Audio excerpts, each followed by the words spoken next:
저는 오늘 본문의 말씀을 가지고 주는 도우신다, 이런 제목으로 하나님 말씀을 증거하도록 하겠습니다. 시편은 저자가 나오지 않습니다. 이 시편의 저자가 누구인가에 대해서 여러 학자들이 연구를 해본 결과 앞에 나온 9편과 시편은 저자가 너무 흡사하다는 거예요. 그래서 많은 학자들은 시편 9편이 다윗의 시였던 것처럼 시편 10편도 다윗의 시다, 이렇게 보고 있습니다. 거의 확실시되고 있습니다. 오늘 본문 16절을 한번 보실까요? 16절을 제가 읽겠습니다. 여호와께서는 영원 무궁하도록 왕이시니 이방 나라들이 주의 땅에서 멸망하였나이다. 여기 보면 이방 나라들이 주의 땅에서 멸망하였다 기록되어 있습니다. 시편 9편 5절을 제가 또 읽겠습니다. 이방 나라들을 책망하시며 악인을 멸하시며 그들의 이름을 영원히 지우셨나이다. 이 시 두 편은 사상과 내용이 같다는 것입니다. 그래서 이 시편 10편 그리고 9편은 다윗의 저서로 보는 것이 가장 합당하다는 거예요. 오늘 시편을 읽어보면 계속 강조되는 것이 가련한 자, 외로운 자, 의로운 자, 고아, 가난한 자, 이러한 자를 돌아보아 달라, 이런 내용이 강조되어 있습니다. 여기 나오는 이 가련한 자, 외로운 자, 고아, 이런 사람들은 누구를 가리키느냐? 바로 성도를 가리킵니다. 성도를 가리켜서 그렇게 표현하고 있다는 거예요. 거기에 반대로 나오는 사람들이 있습니다. 강해 보이고 세상을 지배하는 것 같이 보이고 강한 자, 강팍한 자, 악한 자, 그들은 누구냐? 하나님을 대적하는 자라는 거예요. 왜 성경은 성도를 가리켜서 가난한 자, 외로운 자라고 말할까요? 그 이유는 하나님을 의존하며 살아가기 때문에 자신을 가난한 자, 외로운 자, 부족한 자라고 고백한다는 것입니다. 안희숙 여사가 쓴 책 중에 좀 특이한 책 제목이 많아요. 죽으면 죽으리라, 죽으면 살리라, 당신은 죽어요, 그런데 안 죽어요, 이런 책들을 썼습니다. 그래서 한 분이 질문을 했답니다. 좀 제목을 잡을 때 좀 멋지고 아름답게 쓰지 왜 죽음을 그렇게 많이 강조했느냐 질문했더니 이 안희숙 여사께서 말씀하시기를, 죽음을 생각하는 사람은 하나님을 의지하게 되어 있고 죽음을 생각하지 않는 사람은 하나님을 의지하지 않는다고 했습니다. 죽음을 생각할 때에 우리는 하나님을 생각하게 됩니다. 죽음을 생각할 때 인생을 진지하게 돌아보게 된다는 거예요. 그래서 이분은 전도할 때도 책 제목처럼 전도한다는 거예요. 당신은 죽어요. 대뜸 만나는 사람에게 당신은 죽어요. 그러면 당황하지 않겠습니까? 물론 죽는 걸 알지만 죽는다고 하니 당황스럽겠죠. 기분 나쁘겠죠. 그런데 안 죽어요. 또 깜짝 놀라요. 조금 전에 죽는다고 했는데 또 안 죽는다고 하니. 그게 무슨 얘기냐고 물으면 육신은 반드시 죽게 되어 있다. 맞지요. 그런데 영혼은 안 죽는다는 거예요. 영혼은 지옥에서 영원히 살든지 천국에서 영원히 살든지 죽고 싶어도 못 죽는다는 거예요. 그래서 이 안희숙 여사의 책에서 가장 핵심되는 단어는 뭐냐? 이 죽음이라는 거예요. 오늘 성경에 나와 있는 이 외로운 자, 가련한 자, 이것을 아는 자가 누구입니까? 바로 성도라는 거예요. 성도는 누구냐? 나는 스스로 쓸 수 없는 자다.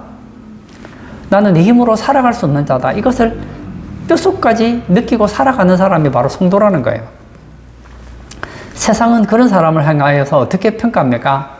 무능력한 자, 가련한 자, 불쌍한 자로 봅니다. 세상에서 가장 강조하는 것이 무엇입니까? 당신도 할 수 있다는 거예요. 자립하라. 당신이 마음만 먹으면 당신은 무엇이든지 할 수 있다. 그러나 성경은 정반대로 가르쳐 준다는 거예요. 성경은 하나님을 의존하라. 하나님의 도움 없이는 너는 살 수 없다. 그런데 세상은 반대예요. 하나님 없어도 우리는 얼마든지 잘 살 수 있다. 인간은 만물의 영장이다. 인간을 찬양하고 인간을 식격화하고 인간을 높이는 것이 바로 세상의 사상이라는 거예요. 안희숙 여사의 죽어요, 그런데 안 죽어요 책에 보면 그런 이야기가 나옵니다. 어떤 한 학생이 이제 부처님을 믿게 되었다는 거예요. 그래서 이분이 전도하기를 부처는 자기를 믿지 말라고 했는데 너가 부처를 믿으면 어떡하냐. 부처는 말하기를 나는 내세도 모르고 내세로 가는 길을 찾으려고 노력한다고 말했다. 자기는 부처가 아니고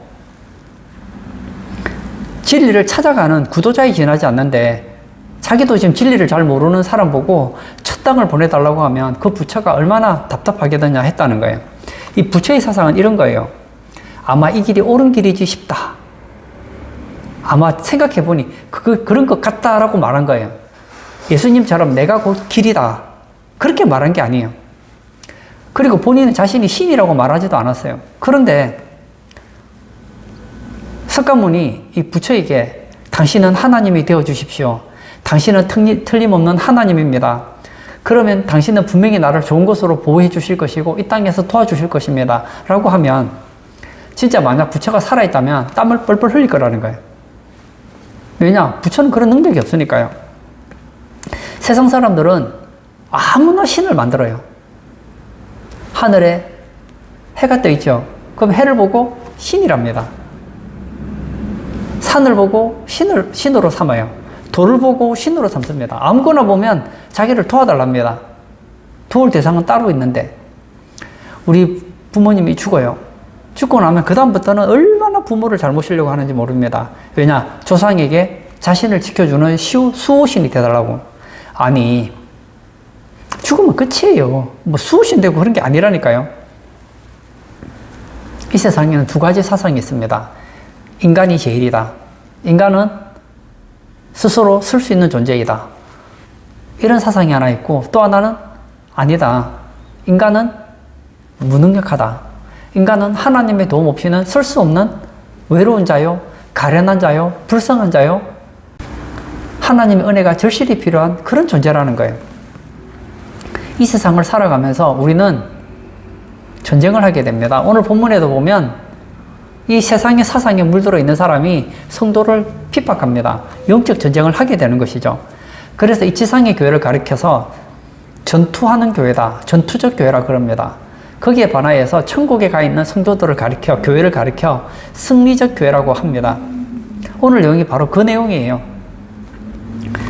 우리가 이렇게 싸우고 있는데 하나님께서 같이 해주시고 멀리 계시지 마시고 나를 도와달라는 거예요. 우리 1절을 한번 보도록 하겠습니다.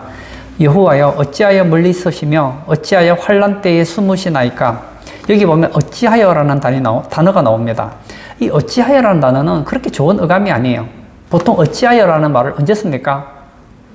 불평할 때 어째서 어찌하여 이런 말을 많이 하잖아요. 그래서 우리가 성경적인 용어로 표현하자면 어찌하여라는 말보다는 그럴지라도 이 단어가 참 좋습니다. 근데 성경에 어찌하여를 아주 긍정적으로 사용하는 본문도 있습니다. 시편 22편 1절에 보면 이런 말이 있습니다. 내 하나님이여 내 하나님이여 어찌 나를 버리셨나이까. 어찌 나를 멀리하여 돕지 아니하옵시며 내 신음하는 소리를 듣지 아니하시나이까. 예수님께서 십자가에 돌아가실 때 이렇게 하셨죠. 엘리 엘리 라마 사박다니. 번역하면 하나님이여 하나님이여 왜 나를 버리셨나이까. 이 시편 22편을 외운 것이죠. 그러니까 어찌하여라는 이 단어가 하나님께 항변하는 태도로 사용될 때는 오만한 것이지만 하나님의 은혜를 절실히 요청하고 하나님의 도움을 요청할 때 어찌하여 하나님 저를 도와주시지 않으십니까? 제게는 하나님의 은혜가 필요하고 하나님의 도움이 필요합니다. 이런 식으로 사용할 때는 아주 좋다는 거예요. 우리는 하나님의 은혜 없이는 살아갈 수 없는 사람입니다. 우리나라가 옛날에 비해서 GNP가 상당히 많이 올라갔습니다. 옛날에는 1인당 국민소득이 1000불이 안 될 때가 있었습니다. 근데 제가 얼마 전에 한번 우리나라 GNP가 얼마인가 하고 알아보았더니 지금 2022년에 3만 불이 넘더라고요. 물론 덜 있겠지만 하여튼 평균적으로 한 3만 불 시대를 우리가 살아가고 있습니다. 사람들이 생각할 때 1000불인 시대에 있던 사람들이 우리가 10,000불만 된다면 20,000불만 된다면 30,000불만 된다면 지금 30,000불 시대니까 이제 한 40,000불 50,000불을 또 기대하겠죠. 우리가 지금보다 경제력이 더 좋아지고 수입이 많아지면 행복할 거야. 그런데 기대하는 것과 우리가 겪는 것은 완전히 다른 것 같아요. 예전보다 지금이 더 불안합니다. 신경정신과를 다니는 사람이 더 많아졌고 세상 사는 것이 더 무서워졌다고 합니다. 오늘 성경에 다윗은 여호와여 이렇게 말씀하고 있습니다. 여호와라는 것은 약속을 지키시는 은혜의 하나님이다 라는 뜻을 가지고 있습니다. 우리가 인생을 살아가면서 어려움이 없으면 진짜 좋을 것 같아요. 저도요, 제 평생에 어려움이 하나도 없었으면 좋겠어요. 그런 사람 있습니까? 그렇지 않다는 거예요. 내가 원하든 원치 않든 나의 인생에 어려움도 있고 고난도 있고 알지 못하는 그런 핍박을 받을 때도 있다는 거예요. 그때 잊지 말아야 될 것이 하나님은 보고 계신다는 거예요. 왜 하나님은 나를 도우시지 않으시는가? 어찌하여 나를 돕지 않으십니까? 왜 멀리 계십니까? 왜 숨어 계십니까? 그런 생각이 들더라도 하나님은 보고 계신다는 거예요. 예수님께서 제자들을 배를 타고 건너편으로 건너가게 하셨습니다. 배를 타고 가는데 배에 풍랑이 막 일어납니다. 풍랑과 싸우는데 죽을 것 같아요. 오늘 우리 다 죽었다. 그런 생각이 들어요. 이 제자들이 생각할 때, 아니 예수님은 우리를 배 타고 건너가라고 하시고 우리를 돌아보시지도 않는가? 아니, 예수님은 다 보고 계세요. 그리고 풍랑이 너무 강하게 일어나서 어찌할 바를 알지 못할 때 예수님께서 오셔서 풍랑을 잔잔하게 해주시는 거 보지 않습니까? 우리의 생각 속에 없어져야 될 것이 있습니다. 하나님은 누구시냐? 여호와시다. 하나님 우리에게 은혜를 베풀어 주시고 우리를 도우시는 하나님이시다. 이제는 마지막이다. 막다른 골목이다. 희망은 없다. 그런 소리 하지 마세요. 아직 끝나지 않았어요. 제자들은 풍랑이 있는 바다에서 이제 끝났다. 이러다가 우리는 죽을 것이야 생각했는지 모릅니다. 아니라니까요. 예수님은 보고 계시고 예수님은 도와주시러 무리를 걷고 계시더라는 거예요. 하나님께서는 더딜지라도 기다려라. 때가 이르면 내가 도와줄게. 내가 너희 기도에 응답할게. 말씀하신다는 거예요. 하박국 2장을 제가 한번 볼까요? 2장 3절과 4절에 보면 이런 말씀이 있습니다. 이 묵시는 정한 때가 있나니 그 종말이 속히 이르겠고 결코 거짓되지 아니하리라. 비록 더딜지라도 기다리라. 지체되지 않고 반드시 응하리라. 보라, 그의 마음은 교만하며 그 속에서 정직하지 못하나 의인은 그의 믿음으로 말미암아 살리라. 여기 보면 3절에 비록 더딜지라도 기다리라. 지체되지 않고 반드시 응하리라. 내가 기도할 때 왜 하나님은 기도에 더디십니까? 아니라니까요. 기다리라. 지체되지 않고 반드시 응하리라. 하나님은 반드시 응답해 주시겠다는 거예요. 그래서 오늘 본문 1절에 어찌하여 멀리 계시며 또 어찌하여 환난 때에 숨으시나이까? 라고 했습니다. 환난 때니까 가까이 계셔야 되는데 내가 생각할 때 환난 때에 너무 멀리 계신 것 같아요. 환난 때에 나를 도와주셔야 되는데 환난 때에 숨으신 것 같더라는 거예요. 그때 우리는 무엇을 해야 됩니까? 시편 50편 15절 말씀을 기억해야 됩니다. 환난 날에 나를 부르라. 내가 너를 건지리니 내가 나를 영화롭게 하리라. 환난 날에는 뭐라고요? 부르짖으라는 거예요. 하나님이 멀리 계신 것 같고 하나님이 숨어 계시는 것 같고 하나님 응답해 주지 않는 것처럼 느껴질 때는 더 부르짖으라는 거예요. 우리 한번 찾아보도록 하겠습니다. 사무엘상 22장 1절부터 한번 보도록 하겠습니다. 사무엘상 22장 1절에 보면 다윗의 얘기가 나와 있는데요. 여기 보면 환난당한 어려움당한 사람들의 얘기가 나오고 있습니다. 제가 한번 읽도록 하겠습니다. 1절 그러므로 다윗이 그곳을 떠나 아둘람 굴로 도망하며 그의 형제와 아버지의 온 집이 듣고 그리로 내려가서 그에게 이르렀고, 여기 보면 그의 형제 아버지의 온 집이 듣고 그리로 내려가서 그에게 이르렀다. 형제와 아버지의 집이 다윗에게 이르렀다 했습니다. 그런데 가족들만 이르는 게 아니에요. 2절을 보면 환난당한 모든 자와 빚진 모든 자와 마음이 원통한 자가 다 그에게로 모였고 그는 그들의 우두머리가 되었는데 그와 함께한 자가 400명가량이었더라. 하나는 형제들과 가족들이 왔어요. 근데 또 한 종류의 사람들이 왔는데 어떤 사람이 왔다고 했습니까? 환난당한 모든 자, 빚진 모든 자, 마음이 온통한 자가 다윗에게 왔다고 했습니다. 그때 다윗이 어떻게 했다고요? 그들의 우두머리가 되었다고 했습니다. 왜 이런 거 하니? 다윗은 고통을 많이 당했어요. 다윗만큼 환난을 많이 당한 사람 있습니까? 그래서 그는 환난 당한 자를 도울 수 있더라는 거예요. 왜 하나님께서는 때때로 우리에게 환난을 허락하실까요? 그 이유는 우리 주변에는 환난당한 자가 많아요. 그 환난당한 자를 돕게 하기 위해서 우리를 환난을 통과하게 할 때가 있다는 것입니다. 여러분, 우리가 환난을 경험해보지 않고서는 환난당한 자를 이해하는 것이 어렵습니다. 우리 주변에는 우리 도움이 필요한 사람들이 많아요. 근데 그를 돕기 위해서 하나님께서는 먼저 우리로 하여금 환난을 당하게 하고 환난을 경험하게 하고 환난을 이기게 하심으로 환난당한 자를 돕도록 하신다는 거예요. 다윗은 이것을 알았기 때문에 환난의 때에 하나님이 멀리 계신 것 같고 하나님이 숨으시는 것 같아 보이지만 실제로 하나님은 숨지 않으셨다. 하나님 멀리 계시지 않으신다. 알고 어떻게 했다는 겁니까? 하나님께 기도하더라는 거예요. 이사야 63장에 보면 메시아이신 예수 그리스도에 대한 이야기가 나옵니다. 한번 찾아볼까요? 이사야 63장 1절 제가 한번 보겠습니다. 이사야 63장 1절 에돔에서 오는 이 누구며 붉은 옷을 입고 보스라에서 오는 이 누구냐 그의 화려한 의복 큰 능력으로 걷는 이가 누구냐 그는 나이니 공의를 말하는 이요 구원하는 능력을 가진 이니라. 여기에 보면 붉은 옷을 입고 나오는 자가 나오는데 바로 예수 그리스도를 예표하고 있습니다. 7절과 8절을 제가 또 읽겠습니다. 내가 여호와께서 우리에게 베푸신 모든 자비와 그의 찬송을 말하며 그의 사랑을 따라 그의 많은 자비를 따라 이스라엘 집에 베푸신 큰 은총을 말하리라. 그가 말씀하시되 그들은 실로 나의 백성이요 거짓을 행하지 아니하는 자녀라 하시고 그들의 구원자가 되사. 여기 보면 하나님께서 그들의 구원자가 되셨다 얘기하고 있습니다. 예수님께서 구원자로 이 땅에 오실 것을 말씀하고 있습니다. 그리고 나서 9절 또 보겠습니다. 그들의 모든 환난에 동참하사 자기 앞에 사자로 하여금 그들을 구원하시며 그의 사랑과 그의 자비로 그들을 구원하시고 옛적 모든 날에 그들을 드시며 안으셨으나 맞습니다. 여기 보면 그들의 모든 환난에 동참했다. 예수님께서도 환난에 동참하심으로 환난에 빠진 우리를 건지시러 오셨다는 거예요. 그와 똑같다는 겁니다. 하나님께서 왜 우리가 어려움 당하는데 빨리 도와주시지 않으실까요? 기도로서 체험하고 기도로서 환난을 이기고 어려움을 잘 극복함으로 이런 어려움 당한 자를 돕는 성도가 되도록 하기 위해서 우리에게 이런 어려움을 허락하실 때가 있다는 것입니다.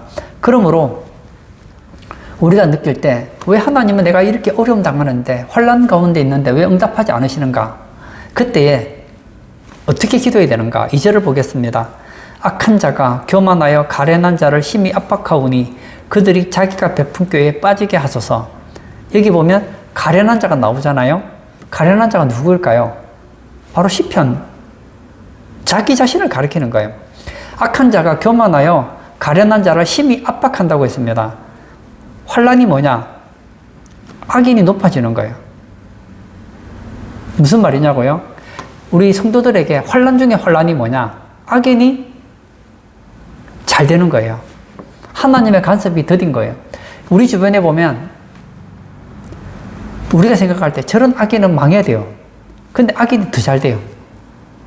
그러면요, 이건 예수 믿는 사람들에게는 환난 중에 환난이 된다는 거예요. 우리는 권성징악을 잘 알잖아요.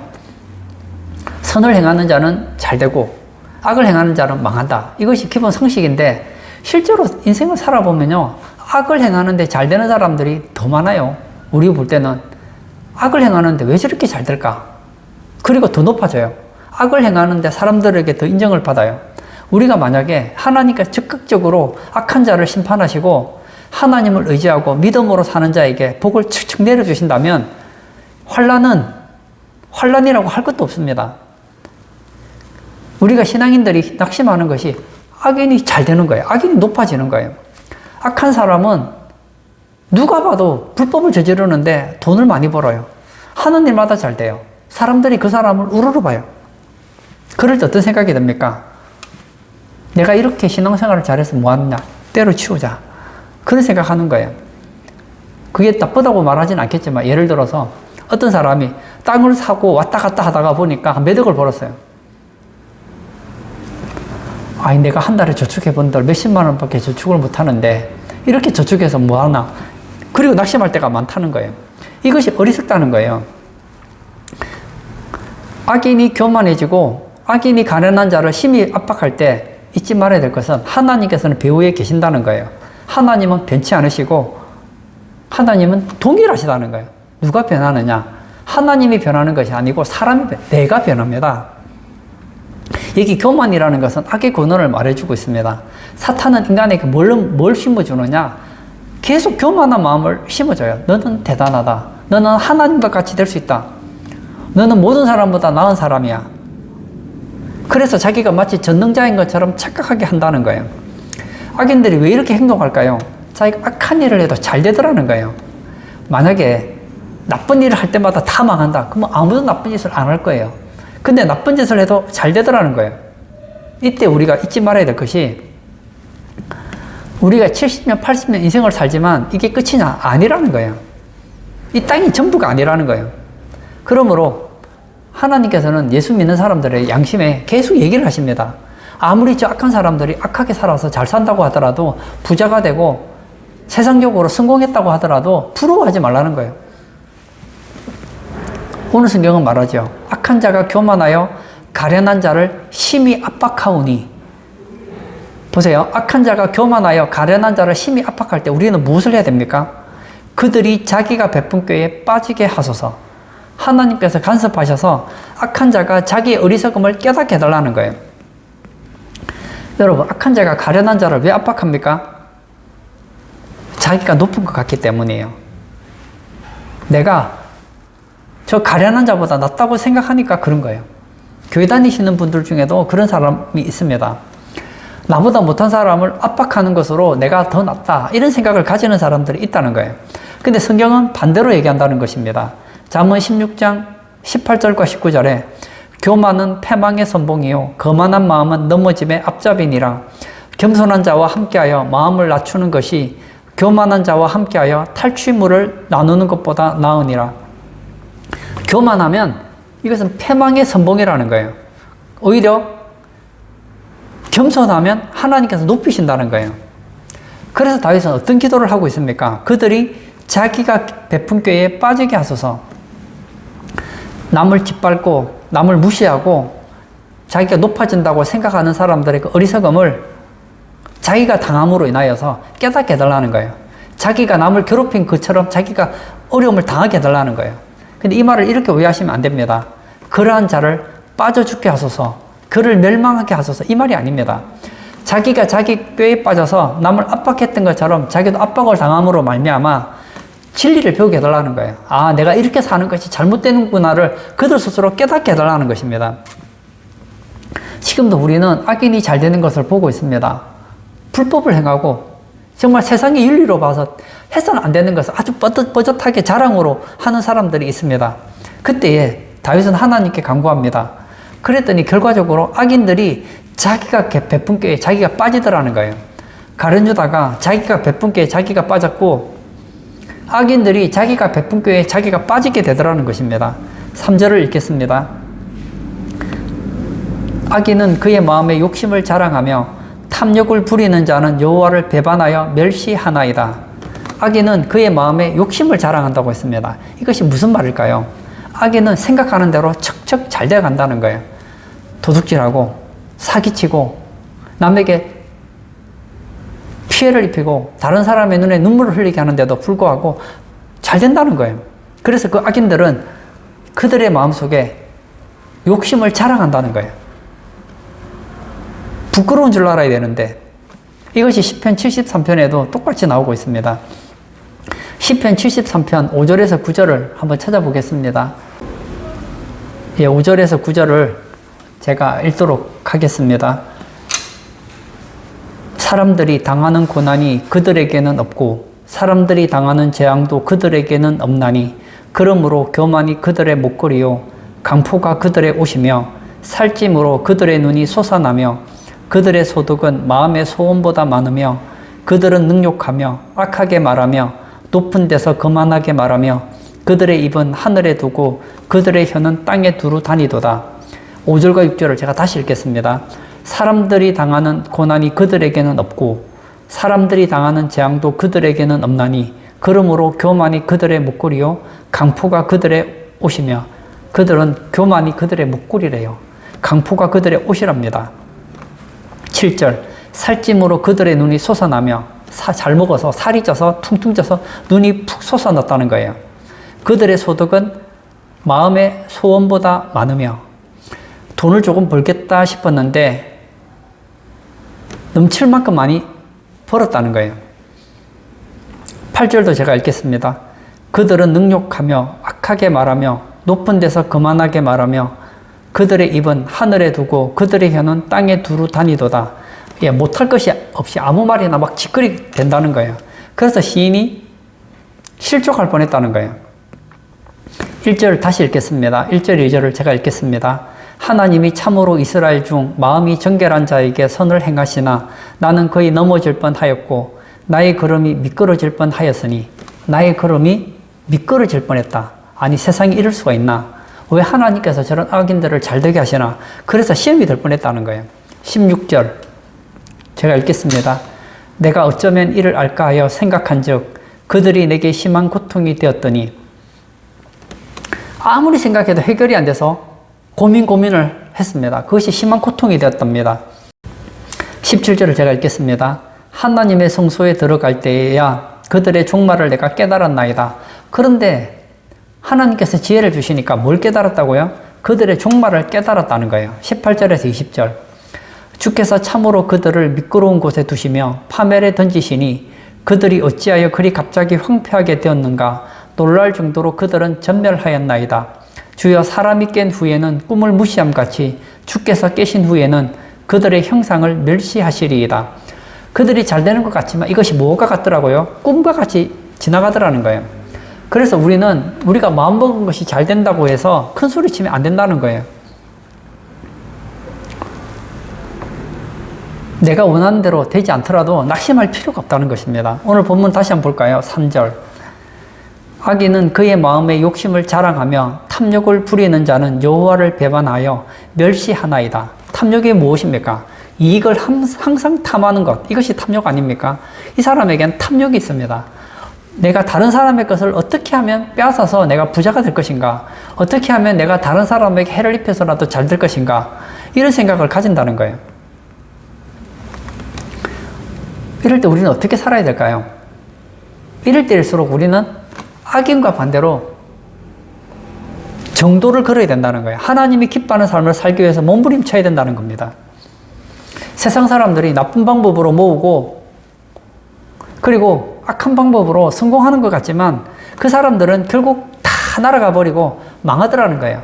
그런데 지금 당장은 내가 세상 사람들이 볼 때는 내가 정로를 걸으면 하나님이 원하는 말씀대로 살아가면 꼭 안 될 것 같고 망할 것 같고 안 될 것 같지만 결과적으로는 하나님께서 잘 되게 해주신다는 거예요.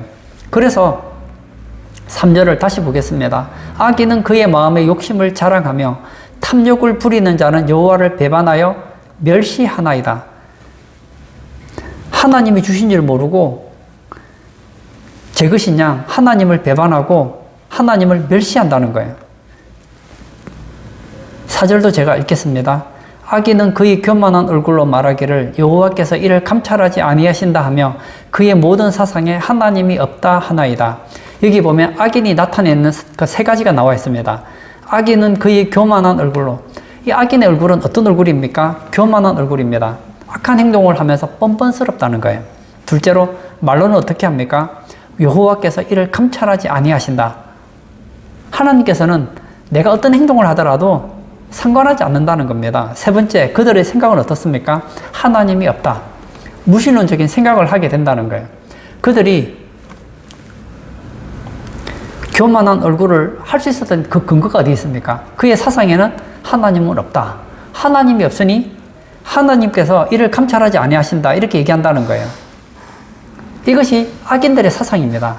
여러분, 겉으로 드러난 것은 교만한 얼굴, 뻔뻔한스러운 얼굴, 잘난 척하는 그런 얼굴이지만 그들의 말을 들어보면 뭐가 있느냐? 하나님은 없다는 거예요. 무신론적인 언어가 나와 있고 그 사상 중심에는 하나님을 인정을 안 하는 거예요. 그럼 우리는 어떻게 해야 될까요? 우리 사상에는 하나님은 계신다. 세상 사람들은 하나님이 없다는 생각을 가지니까 못할 짓이 없더라는 거예요.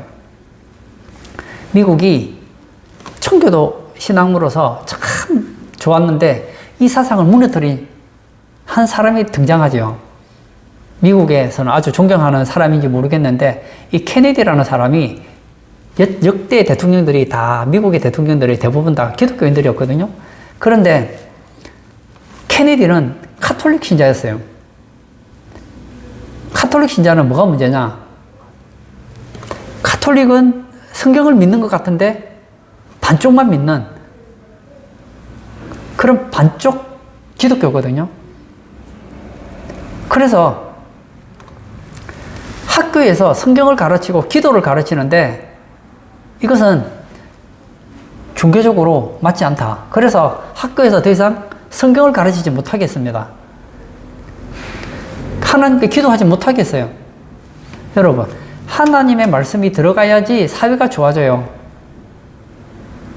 그리고 존 F 케네디가 학교에서 성경을 빼버리는 순간 미국은 극도로 타락하기 시작했습니다. 우리나라도 다르지 않습니다. 기독교 사상이 무너지면요, 그 나라 망합니다. 우리는 반대예요. 하나님은 살아계신다. 하나님은 존재하신다. 그런 사상을 가지고 있으면 어떤 말을 할까요? 하나님 얘기를 하겠죠. 그리고 어떤 행동을 할까요? 하나님이 계시니 겸손하게 행동할 것이 아니냐는 거예요. 그러므로 우리 그리스도인들은 아무리 바쁘더라도 말씀을 가까이 해야 됩니다. 말씀을 묵상해야 됩니다. 말씀을 가까이 하면 어떤 사상이 들어갈까요? 하나님은 계신다. 그리고 성경을 가까이 하니까 입에서 무슨 말이 나올까요? 성경이 나오겠죠. 그리고 하나님을 늘 의식하니 그의 삶은 겸손하겠죠. 시편 37편 31절에 그의 마음에는 하나님의 법이 있으니 그의 걸음은 실족함이 없으리로다. 하나님의 법이 있는 사람은 그 걸음이 실족하지 않는다고 하고 있습니다. 하나님의 간섭이 늦어질 때 악한 사람은 교만이 습관이 됩니다. 왜냐? 하나님은 내가 악한 일을 해도 간섭하지 않는다는 생각을 가지고 있으니까요. 좀 더 정확하게 말하면 하나님을 인정하지 않으니까요. 5절도 제가 읽겠습니다. 그의 길은 언제든지 견고하고 주의 심판은 높아서 그에게 미치지 못하오니 그는 그의 모든 대적들을 멸시하며.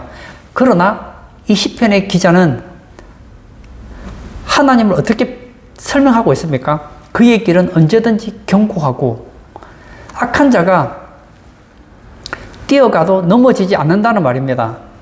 우리가 생각할 때 악한 자는 곧 망할 것 같은데 그들이 생각할 때 그의 길은 언제든지 견고하더라는 거예요. 그때 하나님께서는 때때로는 심판하기도 하십니다. 성경에 보면 이 고라와 다단이 하나님의 종들을 대적했을 때 하나님께서 어떻게 합니까? 땅을 갈라서 산채로 음부에 떨어지도록 한 적이 있었죠. 근데 이거는 특별한 경우예요. 샘플 케이스로는 그렇게 하시지만 적극적으로 잘 간섭을 하지 않습니다. 그래서 그의 길은 언제든지 견고하며 잘 된다는 거예요.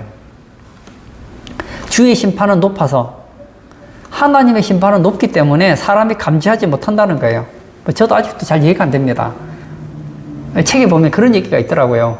지구가 돌아가잖아요. 근데 지구가 돌아가는 속도가 굉장히 빠르답니다. 자동차보다 더 빠르대요. 근데 저는 빠른지 전혀 모르겠어요. 그리고 이 지금 지구가 돌아가는 소리가 엄청나게 크답니다.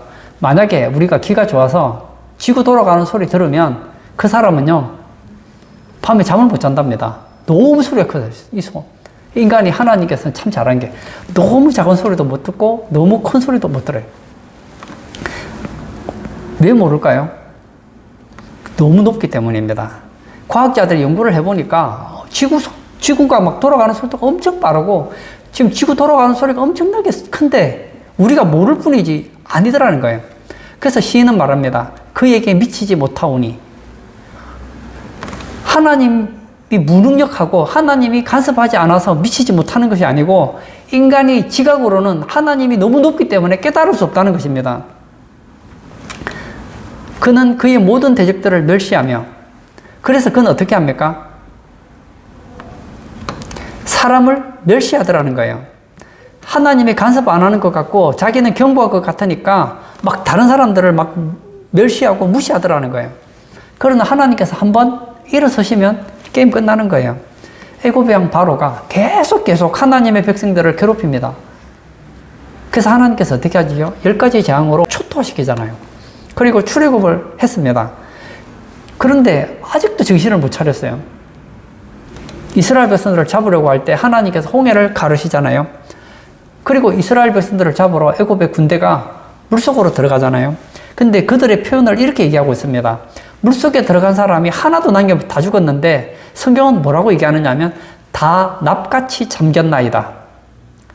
납 알죠? 물속에 딱 넣으면 어떻게 되죠? 바로 깔아넣는 게 납 아닙니까? 이 바로의 군대는 그 부근이 나일 강변에 살았기 때문에 수영을 잘한단 말이에요. 그러면 상식적으로 수영을 해서 몇 명은 나와야 될 거 아닙니까? 그런데 물이 합쳐져서 물론 중간에 들어간 사람은 나오지 못하겠지만 그 물속에 들어갔던 사람이 하나도 빠짐없이 다 죽었다는 거예요. 마치 납이 물속에 들어가면 깔아놓는 것처럼 하나님께서 그냥 거기 물속에 들어간 사람들을 납같이 그냥 잠기겠다라는 거예요.